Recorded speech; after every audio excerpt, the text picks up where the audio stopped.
We are happy to bring back psychotherapist Leslie Cutler with her second installment of Mindful Moments. Welcome, Leslie. Thank you so much, Julie. It's great to be here. It's great to have you. And this is a perfect time of year to talk about the holiday stress. Absolutely. And you've come up with 5 kind of major pointers for us to talk about. Yes, So your first one being, don't expect miracles. Yes, well, we're all a bit guilty of this. Let me tell you, this season tends to be much more stressful than restful overall.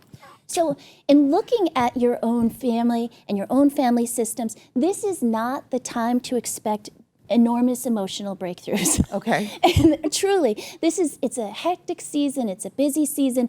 Really try to be somewhat forgiving to those around you, understanding that it's a very volatile time of year for many people, and perhaps putting aside some of the challenging feelings that you might have or anxiety towards those in your circle. Right. And the less you expect, the less you'll be disappointed. Absolutely. Okay. That's very true. And which goes along with our second one, which is set expectations. Okay. And I think that this is very important, especially when dealing with children. Granted, there are so many different types of activities that you could do. There are so many things that children want this time of year. So be open with them and be real. Okay, there are only so many hours of the day. This is what we have. How do we want to spend our time? And also, if your kids are old enough, there's only so much money. Right. Let's look at what we have. And, maybe this is a good time to talk about budgeting and how to spend your money in a wise way. I know it's easier said than done, but just setting that stage can make a lot of difference. Right. And even instead of spending money on a thing, you might spend money on an event or something you do together. Absolutely. Yeah. Perhaps even in January when things slow down and people have a little bit more time to connect in a deeper way. So a promise for something to come is also a wonderful gift. Absolutely. Acknowledge your feelings is number 3. What do you mean by that? Well, I think this one is really important. I think a lot of individuals struggle with sadness this time of year. Based upon the expectations that we were talking about, but it's also a time where a lot of unresolved grief tends to surface as well. Those who have lost loved ones, those who are just in complicated times of their life where they can't see a whole lot of clarity. So this is the time that you're really going to try to cling to the things in life that work for you. Right. The close friends, when you're feeling overwhelmed, they're the ones that you go to.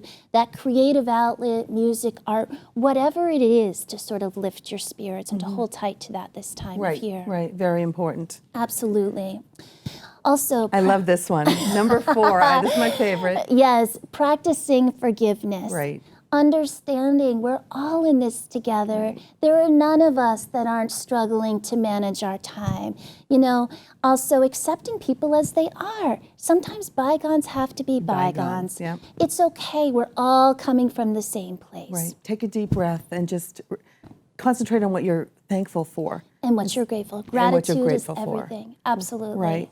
And your 5th is take care of yourself, which is a really difficult thing sometimes to do at this time of year. Absolutely. And it's my own personal challenge as well, I have to admit. I know we were talking a little bit about this before, but it's very easy to forget your own needs and feelings this time of year.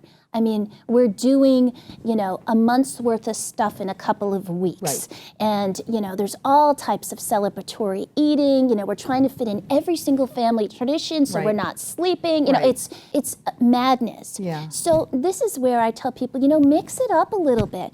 If you have kids or you have a significant other, even on your own, get up, get outside, take a winter walk. This will raise your serotonin level, move you out of that sedentary place, perhaps pull your kids off of their iPads or TV and, get them away from some of the influence that they're having from advertisers and just, being together and spending some time together.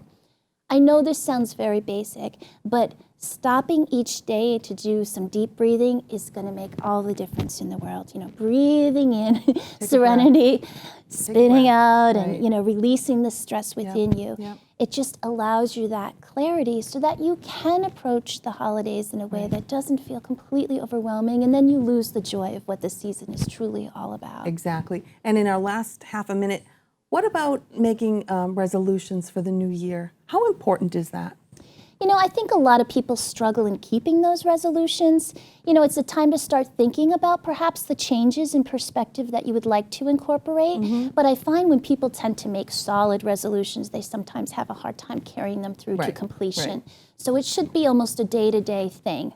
of incorporating small change Right. on the day-to-day. Get into the habit of doing it every day of the year. Yes, Absolutely. yes. Thank you so much. Thank you, Julie. This has It's been wonderful. wonderful. Less stress now for the holiday. Thanks to you, Leslie. Thank you.